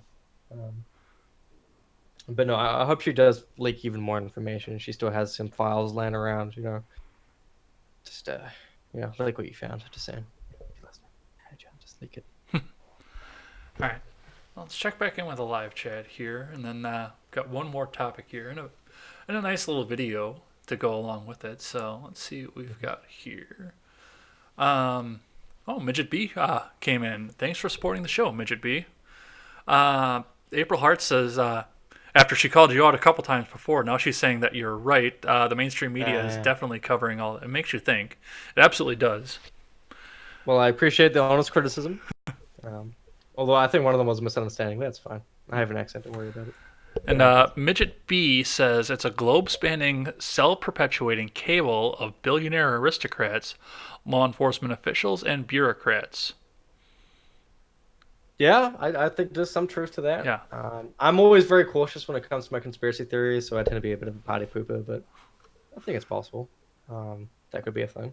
I'll throw on the red Mac hat and the mirrored sunglasses and go full Dale Gribble on it. All right. Actually, can you explain that to me? That sounds really interesting.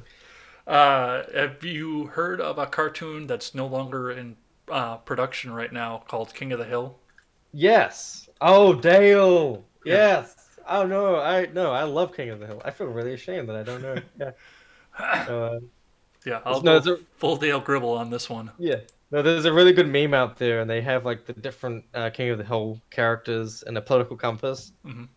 And they put Dale. It was the same when he was on his lawn, and that lady was saying, "Can you put your fly up?" And he said, "This is my lawn," and he was in the purple quadrant. Yeah. Yeah, it makes sense. All right. I have been trying so hard to avoid this story, but we have to talk about it because it's starting to spill out over into the fact that it might affect some of us on the alt side, even the smaller channels like this one here. So, a few weeks ago, there's an ongoing feud between the squeaky clean populist Charlie Kirk and the very heavily tradcon and controversial Nick Fuentes. Started out because Fuentes called out Kirk during Politicon while he was, I believe he was giving a speech, and Fuentes called him out on this. Now, after this, Kirk went on to a TPUSA event at Ohio State because they're still running for whatever reason. So he sent a few of his, what they called on the article I read, minions called Groypers to ambush this event and start asking him a bunch of questions again. Now, the Politicon event wound up with Kirk having security escort Fuentes out of the event for violation and harassment. But, I mean, this is something that's starting to bubble up here, and Fuentes is really starting to. I don't want to say he's taking hold, but he's definitely getting noticed by a lot of people here on both sides of this. I mean, I would consider myself one of the people where if there were more subs to this channel, I'd be one of the people that was targeted by Fuentes, most likely. Because I'm generally a populist and I want all the votes. Yeah. Let me paint you a picture of what it's sort of like. So this is it's an interesting world being part of the sort of the conservative libertarian college advocate movement. Advocate. Yeah, That's you're not right in the something. middle of this too, Activist. aren't you? Activist. Yes, the activist movement. And the thing is, for the most part, TPS USA, YAL, all the other conservative groups, libertarian groups, we get along, and there's some overlap. But I've been trying to tell a lot of my members this: if we win this cultural war, we're not gonna be friends for much longer. TPUSA and YAL, we don't really align a lot of the times. Right. And I think this is an interesting split within TPUSA that's happening. because a lot of folks don't really understand. There's a lot of these groups around, and we align for the most part because we have a common enemy. But if that common enemy gets defeated, what's going to happen? I don't know what to call the Nick. How do you pronounce it? Fuentes? What's his name? Fuentes. Fuentes. Thank you. I don't know what group he represents necessarily. I know he's anti-TPOSA. That's about it. Some people call him a white supremacist. Some people say he's not. I don't want to put anything on that because I don't know too much about him.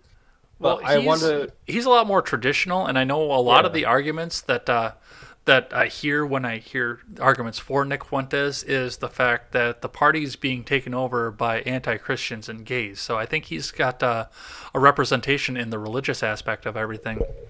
That makes sense. Okay. Yeah. So the TradCon basically, isn't it?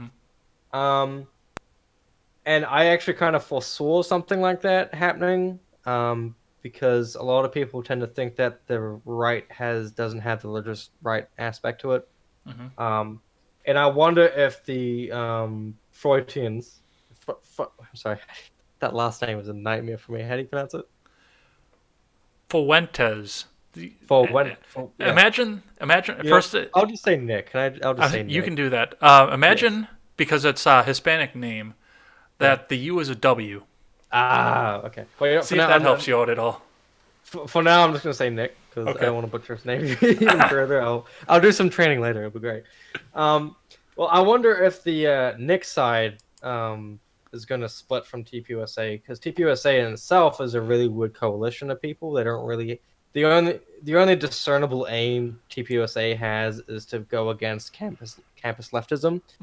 Um, and so it kind of brought a weird coalition of libertarians, gays, Christians, into one group. And now I think people like Nick are now speaking out against that, and I find that very interesting. Well, one of the things that we saw with the 2016 election is we saw a realignment of the Libertarian Party and the TradCon Party together. I mean, the parties didn't combine, but a lot of the libertarians, the small L's, jumped onto the conservative bandwagon because they had a common enemy, the progressivism and the socialism that was creeping up on the left. Yeah, absolutely. Well, I think right now I'm part of the Liberty Movement, and the Liberty Movement basically part like Yao people, people in my club. We are trying, what we are trying to do is sort of influence the Republican Party a little bit more. But you always have to ask yourself, okay, where do the Tradcons go? Do you consider yourself a Tradcon by any chance? No, I'm kind of politically homeless. I'm not going to lie because I Fair don't enough. align with the Tradcons. I'm small L libertarian for the most part. Yeah. Most people in Yale are. But no, we are trying to make the Republican Party more small L libertarian, and that means we're now more accepting of gays, we're more accepting of a lot of minorities. And the question is, okay, what happens to Tradcons then? What's going to Yeah. happen? So I think there's going to be a lot of conflict if we win this culture war. There's going to be a lot of conflict between us, and this is just shown between TPUSA and Conservative Inc.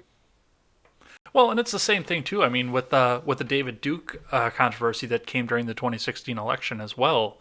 Hillary Clinton came out and said, "No, I don't want any of these people to vote for us." And Donald Trump sidestepped the question, which was genius Interesting. because he is not going to advance an agenda, and I think he's proven that he's not going to advance an agenda that supports the KKK or the white supremacy movement or anything like that. But he still wants their vote. He wants the numbers. Yeah, I know that is a good interesting aspect of it. So if the Republican Party splits into little L libertarian and then Tradcons, or into more extreme example, white nationalists, and we're not going to win. The Democrats will, Oh, absolutely. and But that what we could be saw a, in that could be a genuine possibility. what we saw in the union, I think, was a union of convenience. Yeah, exactly. Yes. Once a lot of people in Yale and TPSA don't seem to understand this, but again, if we win this cultural war, we're not going to be getting along so well. We're probably going to be enemies again. But TPUSA is very interesting. They're more establishment Republican. Yale is more libertarian a little bit. But traditionally we don't get along. But we'll have to see what happens in the future. So I want to, and we'll go back and read the live chat more thoroughly at the end of this, but especially given the fact of the English basis of your language down there in New Zealand here. April Hart says they're not called Fuentians, they're called Knickers, which I'm sure has a more funny. Oh, knickers. Yeah. Yes, knickers. That makes sense. I'm sorry. I kind of zoned out there for a second. Yes, that's actually hilarious. Knickers. If you don't know, knickers is just like it's another word for underwear. Yeah. It's interesting. I hope the knickers understand what kind of what they sound like, and probably change that name. So this thing has moved on beyond TP USA, and they've moved on to several other conservative speakers, including the Daily Wire. And I actually have a video of one of Nick Fuentes' disciples talking to Daily Wire Catholic Matt Walsh and trying to get him to justify the fact that he works for a Jewish man, or as the questioner says, a blasphemer. So let's take a look at what that looked like here.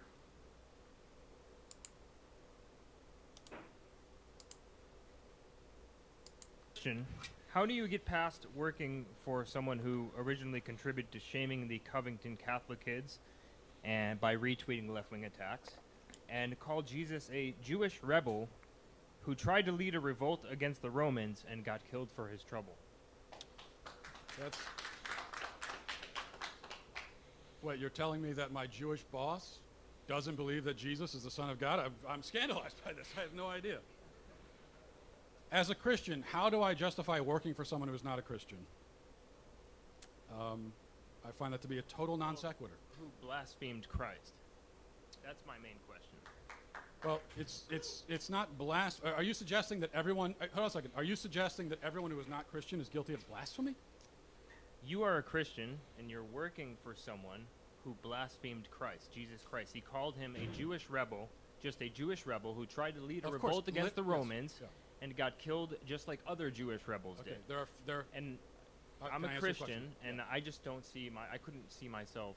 Okay, so you're not going to work for. And anyone then who's not originally retweeted left-wing attacks on the Covington Catholic kids. I'm Catholic. Okay, just to clarify, you're not going to work for anyone who's not Christian, is what you're saying. That's your decision. I'm not going to work for someone who publicly states to millions No, upon millions of people that Jewish was a Jewish rebel who tried to lead a revolt against the Romans. Would you ever work for a non-Christian?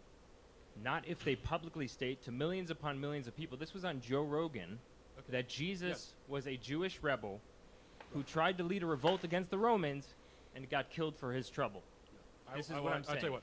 He said that to millions upon millions of people. This was on Joe Rogan. When I get back to the studio, I'm going to talk to Ben and tell him you must be a Christian right now, because that is unacceptable. I would definitely tell him. That's let me a also straw clarify. man. That's not what I'm saying. Let me also. I've worked for many non-Christians in the past. What I'm saying is. Then let me tell you something. I'm going to talk now. Okay. Thank you for your question. If you have worked for any non-Christian, then you have worked for people who feel exactly that way about Jesus, because there are 7 billion people on earth. 5 billion of them are not Christian.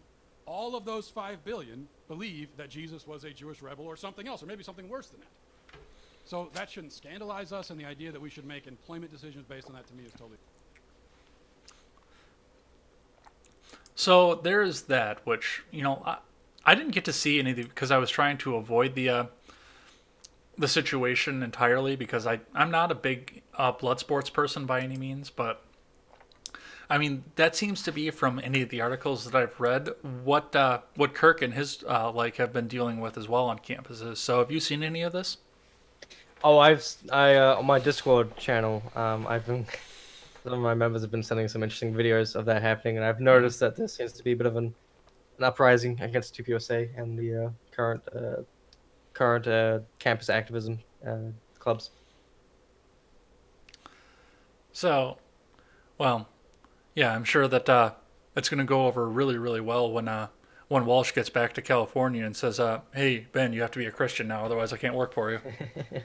Okay, I actually, what I think Walsh was doing, to me at least, what it looked like, it was the right-wing version of, when a typical leftist gets offended and they start saying some really stupid stuff, some strawman arguments. Yeah. It's kind of what Matt Walsh was doing, but the right-wing version of it.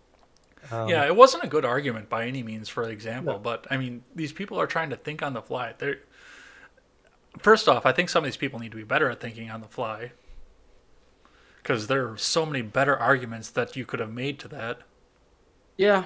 I mean, maybe the person changed his opinion, or maybe it just wasn't that big of a deal with you. But saying, asking the question just because, you think X, does that mean you don't, you think that the person was clearly able to work with non-Christians. It was when Yeah. someone was being disrespectful to his faith is where he had the problem, and that was not addressed by Mr. Walsh.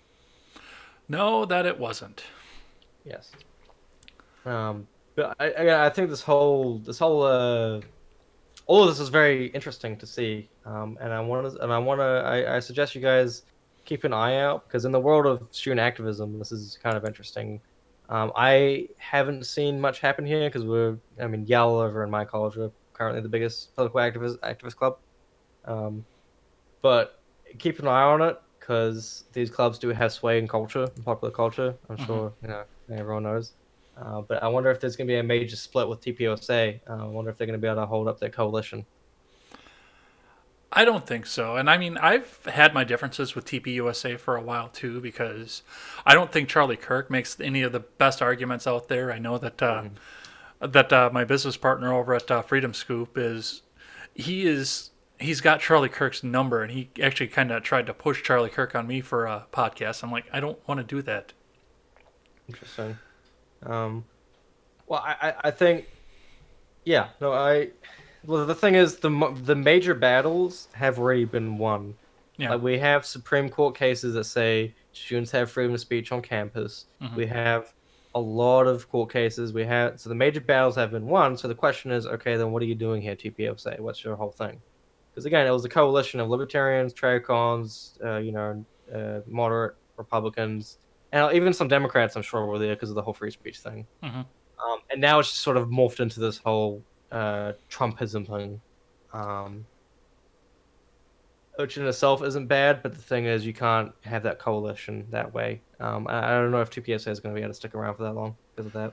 Well, and the fact that, I mean, for the most part, other than making these speeches, all he does is recruit people to walk around with blue and white signs that say socialism sucks. Yeah, exactly. I think there's already a campus organization that says Students Against Socialism. And there are a lot of right-wing advocate groups that basically have a specific aim, like Students Against Socialism, and they tend to be more successful than TPUSA because, again, TPUSA is a coalition of a lot of people. They had already won most of the major battles, and they're going to have to collapse because of this, I would say. So it's going to be interesting to watch this, absolutely. And that's been part of the thing too. And I rail on Charlie Kirk, and that's part of the reason that I've tried to avoid this story. I barely know who Fuentes is. I've done some research to do this article, but for the most part, I have no idea who he was. And I don't care for Charlie Kirk, so I don't feel like I had any skin in this battle. But this is starting to spill over into something that's going to start affecting the rest of us as well. So I think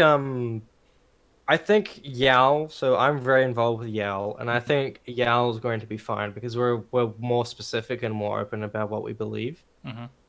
But what might happen is that because of this, because if the Tracons get their own thing, which I'm not saying is a bad thing, but a result of this is what's probably going to happen, is that there's going to be more hostility from the right towards libertarian principles and ideas.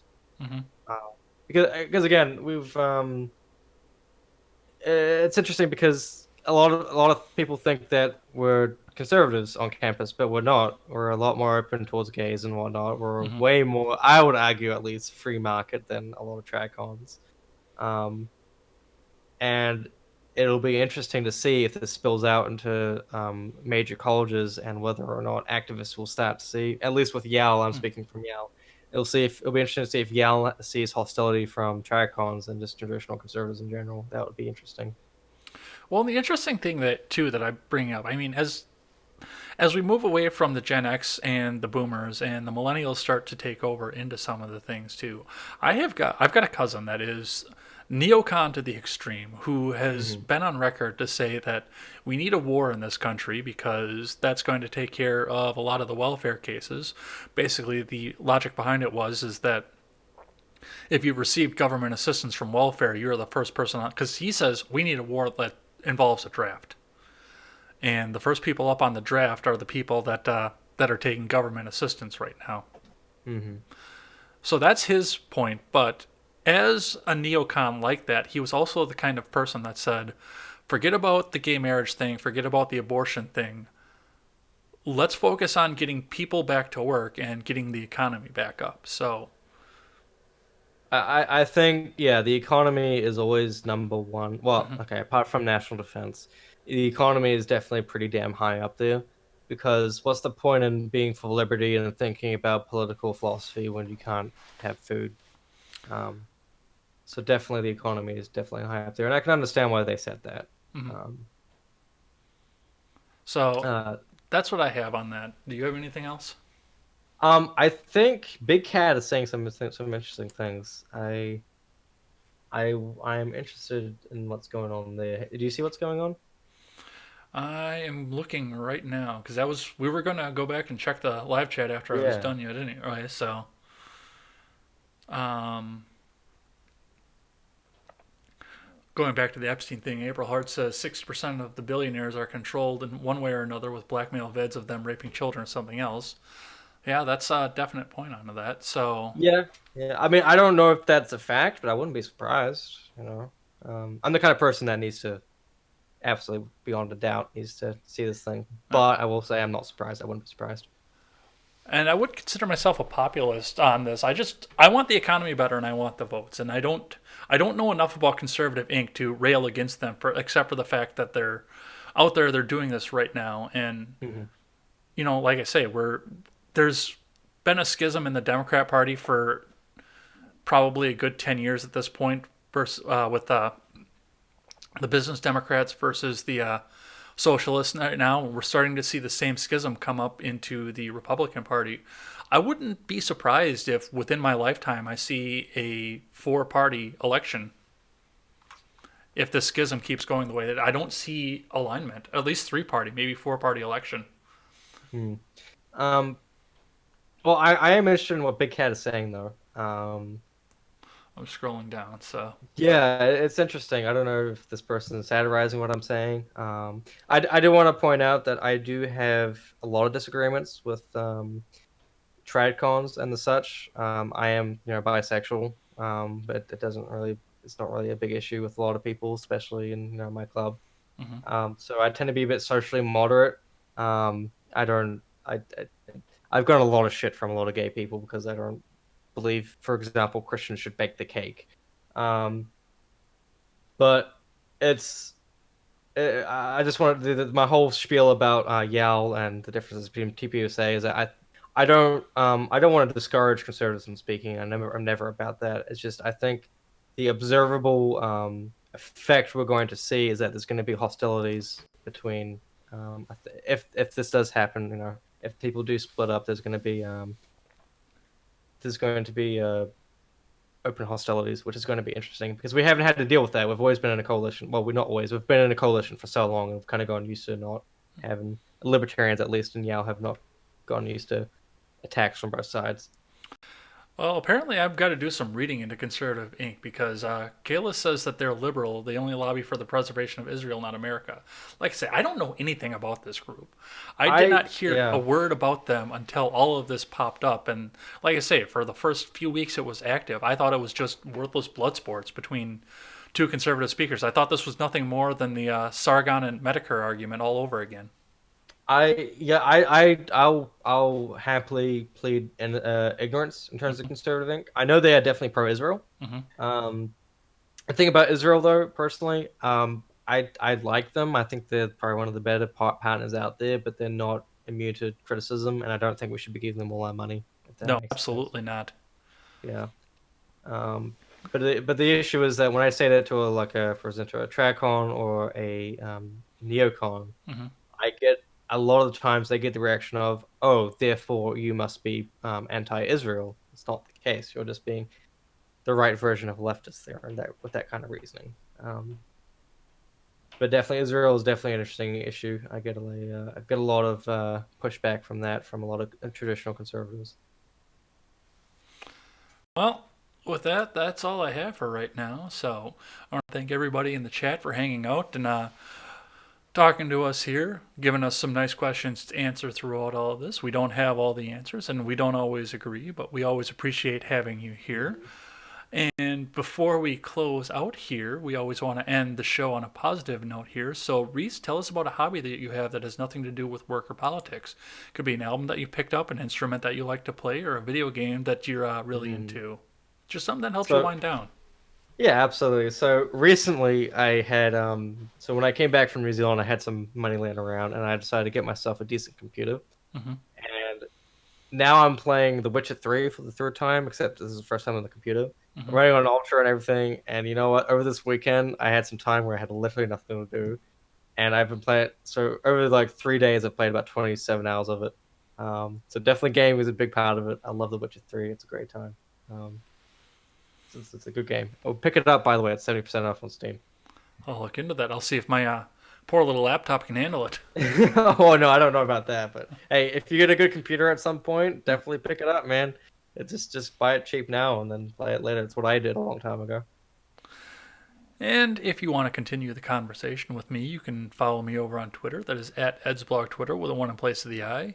You can visit me on email. That's edsblogtwitter@gmail.com. Or as most of the people in the conversation already know, I have a Discord server and I talk back and forth with you in that. If you want to continue the conversation with Reece here, tell us where they can find you. Yeah, so I actually have a Discord server of my own. I don't know if can I plug that in somehow? Yeah, you can throw that in my Discord. I'll get you a link and get you invited Okay. over there. Sweet. Yeah, we'll get that sorted. So I have a Discord as well. I have a Discord channel. Hmm. We play video games. We relax there. We share memes occasionally. We have an interesting community there. And then I also have social media. I have Instagram and Twitter. I believe my Instagram. I believe I Yeah, linked that's that. linked in the description below. Yes. So just check out my Instagram and Twitter. I'm not particularly active politically, at least on social media. I'm mostly focused on school and activism here. Hmm. But if you want to know how my club is doing, a great way to find out is to go on my Instagram. I occasionally post there, or even do YAL at NIU. Facebook works, or Instagram. We have an active presence there, but I occasionally post photos of my activism there. Well, thanks for checking us out over here live. And if you couldn't catch this live or you're just joining us at the end of this here, you can catch this back on demand on YouTube once it processes or over on BitChute. Or if you want to take us on the go, once again, you can catch us on iTunes, Stitcher, and Google Play. And if you're on iTunes, leave us that 5-star rating and a good review. That helps us move up the charts and reach out to more people. Lastly, if you want to check us out or some of the other great acts in our Freedom Scoop media group, you can go over to freedomscoop.com and check us out. That's linked in the description below. You can see great shows like The Generational Gap, which I will be going and watching as soon as I'm done here. You can see all of Stephen Ignoramus's shows, and we're holding an open casting for writers. So if you want to write for a freedom of speech based website, go ahead and reach out to me here. We'll get you a sample article. We'll see what your writing style is and see if we can't get you on the webpage. As we always say on this show, never take the words of bloggers, podcasters, or journalists as gospel. Find all the facts and draw your own conclusions. Reece, why don't you give us a last word? Absolutely. Well, it was a pleasure talking to you, mate. Honestly, I hope you guys enjoyed this. I definitely did. And I hope to talk to you guys later. Thank you. Take care.